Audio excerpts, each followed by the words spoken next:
Hey everybody, Professor Moore here, and if you've been following my videos, you know that when you see this face, I'm probably going to be talking about something dark and depressing. So let's keep that theme going by talking about nuclear war and the end of the human species. Recently, we've seen increasing concerns in America and across the world about the threat of nuclear war. And today I want to address these concerns and explore the likelihood of a nuclear catastrophe in our near future. In the online world of doom scrolling, this is the final stop, because if you're looking for a happy ending, you won't find it here. You might even be able to say that the human species went extinct on July 16, 1945, when the first atomic bomb was detonated in New Mexico. And since then, we've all been living like the Bruce Willis character in the movie The Sixth Sense, ghost wandering the earth not realizing that we're already dead. Ever since the invention of the atomic bomb, nuclear weapons have been a constant threat to life on Earth. Most of us know about the Cuban Missile Crisis, but you might not realize just how close the world came to destruction during those 13 days in 1962. The conflict started when the Soviet Union deployed nuclear missiles in Cuba in response to the US placing nuclear missiles in Italy and Turkey. During those tense days, many people actually believed the world was about to end. This is when the term mutually assured destruction was invented, to describe a situation where the US and the Soviet Union would launch enough nuclear missiles to destroy each other. The man who coined this term, Donald Brennan, intentionally chose the acronym MAD to highlight how irrational and dangerous nuclear weapons were. Many credit US President John F. Kennedy and Soviet leader Nikita Khrushchev with walking the world back from the brink of oblivion in 1962. But it was really just one man who was most responsible for avoiding World War III and a potential nuclear holocaust. On October 27, 1962, a Soviet submarine was surrounded by 11 US destroyers that began dropping depth charges trying to get the sub to surface. The men aboard the sub believed that they were under attack, and even though they were out of contact with their superiors, they had permission to launch a nuclear torpedo without confirmation from Moscow.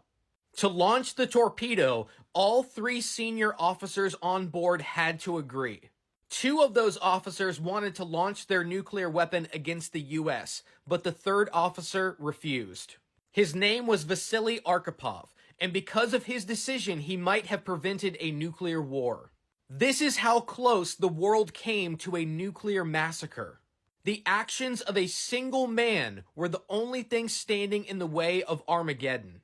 Since this crisis, the world has been in danger of nuclear war on several occasions. The Global Catastrophic Risk Institute have found 59 of what they call partway events, where a crisis went partway to a nuclear war. For example, in 1950, U.S. General Douglas MacArthur had a plan to end the Korean War by dropping 30 to 50 nuclear bombs on China. In 1954, during the French imperialist war against the Vietnamese, U.S. Secretary of State John Foster Dulles asked a French diplomat, "Would you like 2 atomic bombs to end this war?" Even though nuclear weapons were not used during the Korean or Vietnam War, the possibility was there. There is also the very real possibility of an accident or an act of sabotage or terrorism setting off a nuclear war. For example, on January 23, 1961, a U.S. B-52 bomber broke apart mid-air over Goldsboro, North Carolina and crashed, releasing 2 hydrogen bombs, and a government report revealed that one of those bombs almost exploded. And then we have the disturbing cases of UAPs, or unidentified aerial phenomena, activating nuclear missiles. In 1982, the launch sequences were activated on several nuclear missiles at a Soviet military base when a disc-shaped UAP hovered over the installation. And the same thing has happened at several US nuclear launch sites. These close encounters with nuclear disaster are not the domain of tinfoil hat-wearing conspiracy theorists. This is something that former US Air Force personnel have testified to and government officials have confirmed. If you really want to lose some sleep at night, just watch the documentary Countdown to Zero. This film highlights several known cases of terrorist groups seeking to purchase highly enriched uranium on the black market to build their own bomb. This isn't a scenario confined to a Tom Clancy novel. This is something that has happened before and something that will happen again. Now, with the rise of AI, we also have to worry about artificial intelligence activating nuclear weapons against the will of their ostensible human masters. Clearly, the world is always just one misstep away from nuclear extinction. Currently, there are over 12,000 nuclear warheads in the world, and as of this year, almost 4,000 are operational and ready to launch. In 2023, experts found that the number of operational nuclear weapons is on the rise, with one group arguing that the world is drifting into one of the most dangerous periods in human history. After the Cold War, countries around the world made an effort to decrease the number of nuclear weapons. Today, that is all over, and we're seeing an increase of nuclear weapons across the planet.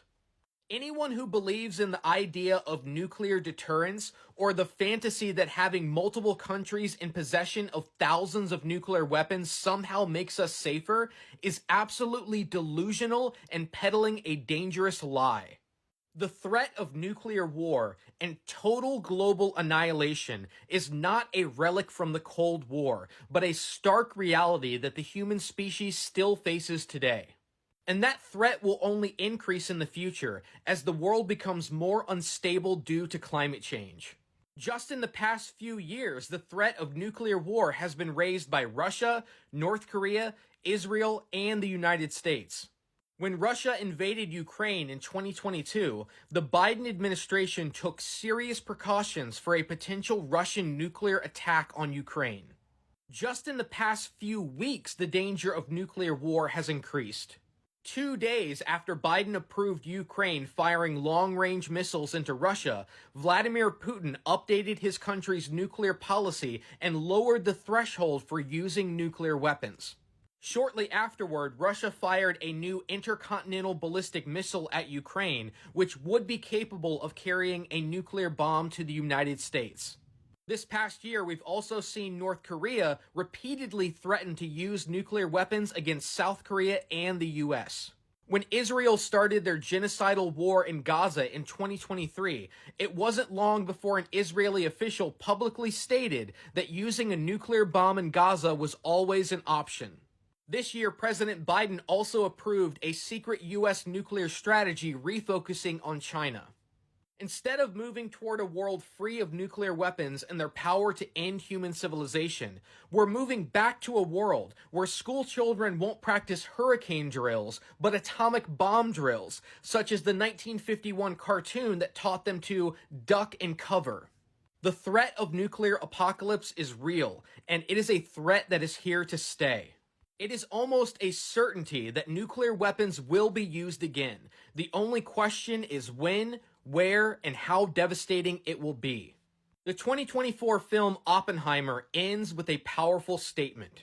Oppenheimer confesses to Albert Einstein that by inventing the atomic bomb, they started a chain reaction that will destroy the entire world.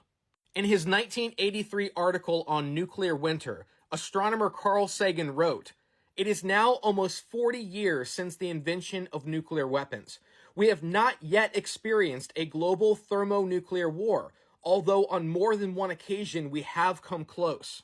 I do not think our luck can hold out forever.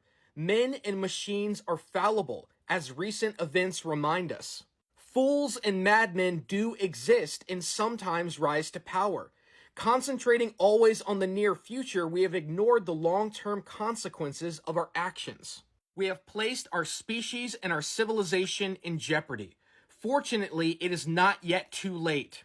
We can safeguard the planetary civilization and the human family if we so choose. There is no more important or urgent issue." 4 decades later, these words still stand true. So do the words of John F. Kennedy, who said, "Every man, woman, and child lives under a nuclear sword of Damocles, hanging by the slenderest of threads, capable of being cut at any moment by accident or miscalculation or by madness. The weapons of war must be abolished before they abolish us."